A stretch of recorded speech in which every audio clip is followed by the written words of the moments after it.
Alors, vous l'avez entendu dans le journal de 7 heures tout à l'heure, est votée au Parlement européen aujourd'hui une directive cruciale sur le tabac. Alors, les groupes de pression qui travaillent pour les industriels de la filière opèrent à Bruxelles et ils semblent de plus en plus puissants. Alors, jusqu'à quel point?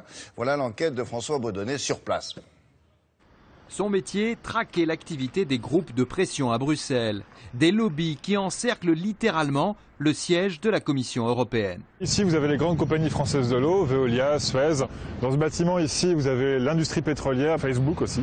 Et là, enfin, vous avez Pernod Ricard et les cigarettiers. Ils sont au moins 15 000 à tenter d'influencer les décisions qui seront prises par les institutions européennes. Une activité légale, utile même, mais qui peut donner lieu à des dérapages et à de la corruption. Comme l'avaient montré il y a 2 ans des journalistes du Sunday Times qui, se faisant passer pour des lobbyistes, avaient piégé plusieurs eurodéputés. Yes, well, I think because I didn't really count, but I think for that would be 2 or 3 days. Is it all right? Do you think? Yes, so that would be, say, 12,000.